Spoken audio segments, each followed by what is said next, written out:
Mushroom pakodi చేసుకోవడానికి ముందుగా ఇలా మష్రూమ్స్ తీసుకోండి. వీటిపైన ఇలా కొంచెం మట్టి ఉంది కదా, ఇది వాటర్ లో 2-3 టైమ్స్ క్లీన్ చేస్తే పోతుంది. ఫ్రెష్ అయితే 2-3 సార్లు వాష్ చేసుకుంటే పోతుంది.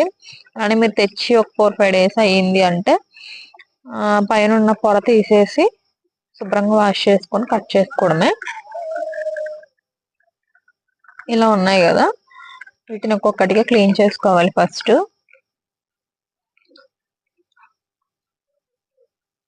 చూసారా ఎంత మట్టి వస్తుందో. ఇలా క్లీన్ చేసుకున్నాం కదా ఒకసారి, అలానే రెండోసారి కూడా మళ్ళీ ఫ్రెష్ వాటర్ వేసుకుని మళ్ళీ ఇంకొకసారి క్లీన్ చేసుకోవాలి.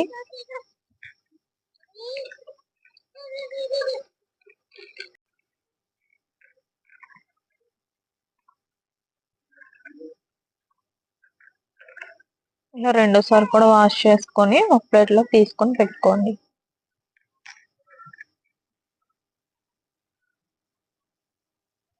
తర్వాత వీటిని చిన్నవి అయితే 2 పీసెస్ కింద, అలానే పెద్దవి అయితే 4 పీసెస్ కింద కట్ చేసుకోండి.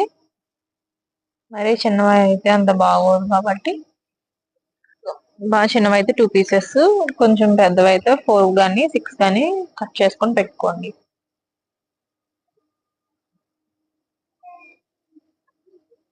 ఇలా ఈ విధంగా కట్ చేసుకోవాలి.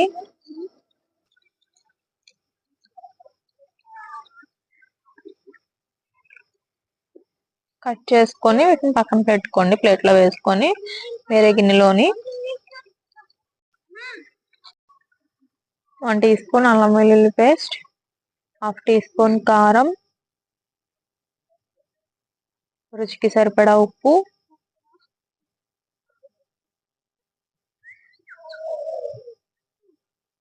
అలానే 1/2 టీ స్పూన్ పసుపు,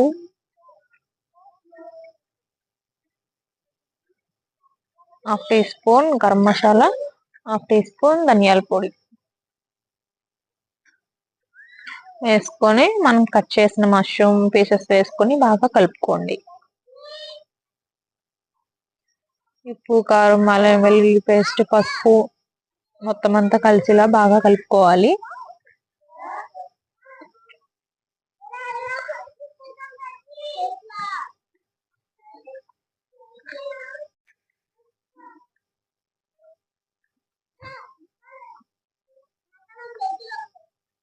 ఇలా మొత్తం అంతా కలిసిలా కలుపుకున్నాం కదా,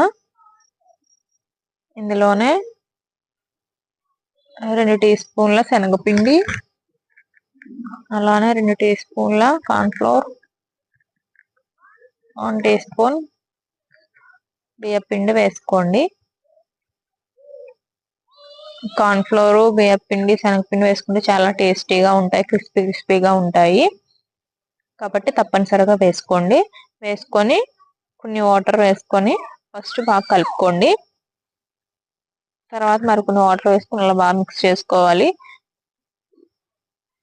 మనం పకోడీకి ఎలా అయితే కలుపుతామో అలా ఉండాలి. తర్వాత స్టవ్ మీద కడాయి పెట్టుకొని డీప్ ఫ్రైకి ఆయిల్ వేసుకోవాలి.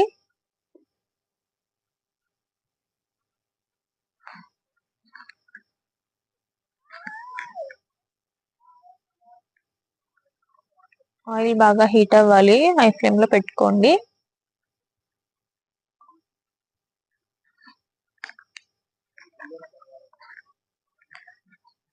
ఫస్ట్ ఒకటి వేసి చూడండి,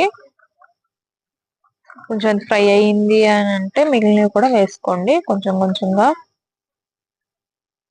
ఇలా ఒక్కొక్కటిగా మొత్తం కడాయికి సరిపడినంత అన్ని వేసుకొని ఫ్రై చేసుకోవాలి.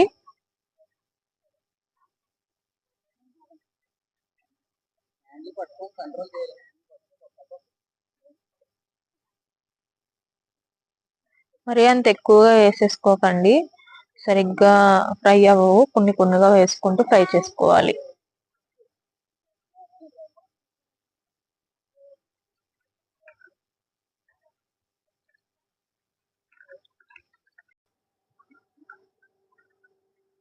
మంటను మీడియం ఫ్లేమ్ లో పెట్టుకొని ఒకవైపు ఫ్రై అయ్యాక రెండో వైపు తిప్పుకొని ఫ్రై చేసుకోండి.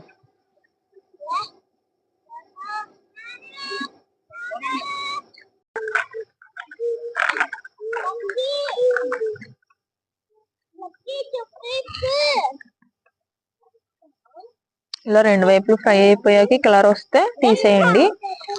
గోల్డెన్ కలర్ రావాలి, అప్పుడే బాగుంటాయి. మరి మీరు డార్క్ కలర్ లో ఫ్రై చేసేసుకుంటే ఇవి బయట తీసేసరికి చల్లారిపోయాక ఇంకా బాగా డార్క్ అయిపోతాయి, అంత బాగోవు. ఈ కలర్ వస్తే సరిపోతుంది. ఈ కలర్ వచ్చాక తీసేసుకోండి.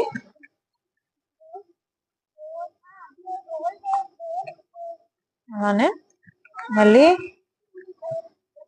రెండోసారి కూడా ఇంకా మిగిలిన మష్రూమ్ పకోడీ ఉంటే అవి కూడా వేసుకొని ఫ్రై చేసుకోండి.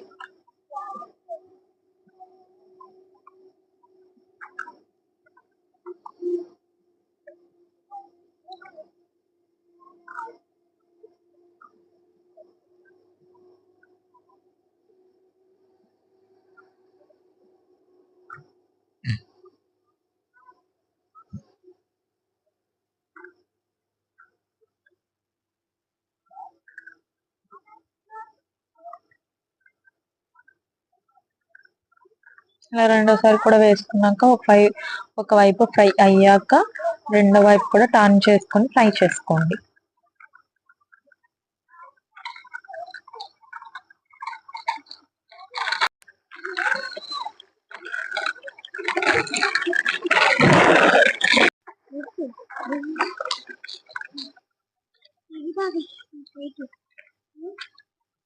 ఇవి కూడా ఫ్రై అయిపోయాయి కదా, వీటిని కూడా తీసేసుకోండి.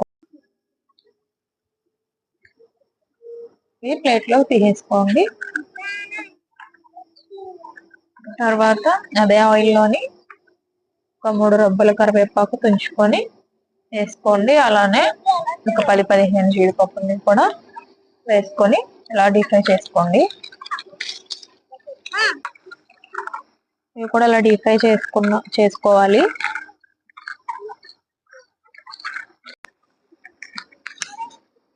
డీప్ ఫ్రై చేసేసుకున్నాక వీటిని పకోడీ మీద వేసుకోవాలి. చాలా టేస్టీగా ఉంటాయి, క్రిస్పీగా. మీరు తప్పకుండా ట్రై చేయండి. అలానే ఎలా వచ్చినది కామెంట్ చేయండి, లైక్ చేయండి, షేర్ చేయండి, సబ్స్క్రైబ్ చేసుకోండి ప్లీజ్. బాయ్.